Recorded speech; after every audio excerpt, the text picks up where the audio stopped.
అమ్మా అని చెప్పంటే పాప ఈ అమ్మాయి కూడా వాళ్ళ పేరెంట్స్ మాటిని ఎటు బావ వరసే కదా, బావ దగ్గర ఏముంది అని చెప్పి బావా బావా అని సాధు సుందర చుట్టూ తిరుగుతూ ఉంటే అప్పుడు ఏంటమ్మా ఏం కావాలంటే బావా నా మనస్సును ఏంటంట నా మనస్సును నీకిస్తున్నానంటే అప్పుడు సాధు సుందరనమ్మా నీ మనసు నాకు ఇస్తున్నావు బాగానే ఉంది కానీ ఆల్రెడీ నా మనసు నేను వేరొకరికి ఇచ్చేసానంటే బావా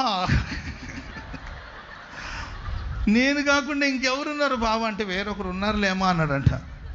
చెప్పు బావా ఎవరికి ఇచ్చావు చెప్పంటే నీ మనసుని నాకు ఇచ్చావేమో, మనస్సును ఏంటంట నా మనస్సును నీకిస్తున్నానంటే అప్పుడు సాధు సింగరన్నమ్మా నీ మనసు నాకు ఇస్తున్నావు బాగానే ఉంది కానీ ఆల్రెడీ నా మనసు నేను వేరొకరికి ఇచ్చేసానంటే బావా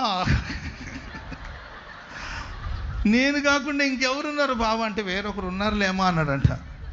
చెప్పు బావ ఎవరికి ఇచ్చావు చెప్పంటే నీ మనసుని నాకు ఇచ్చావేమో, నా మనసు నా యేసయ్యకి ఇచ్చేస్తా. స్తోత్రం చెప్పడం గట్టిగా హల్లెలూయా. నీవెన్ని మేలకులు తిరిగినామా, నువ్వు ఎంత వయ్యారంగా మాట్లాడినా నువ్వు నన్ను ఏం చేయలేవు తల్లి, ఎందుకంటే ఈ గుండె గుడిలో యేసయ్య నివసిస్తున్నట్టు, ఆయన ఆత్మను రక్షించాడు. ఇదే నా భాగ్యం. స్తోత్రం చెప్పండి అందరూ గట్టిగా చెప్పండి గట్టిగా హల్లెలూయా హల్లెలూయా. యెహోవా రక్షించిన నిన్ను పోలినవాడు తన జనముగా ప్రభు మార్చుకున్నాడు. మనం ఆయన సొత్తు, ఆయన స్వకీయ సాంపద్యం, ఆయన సొత్తు మనం.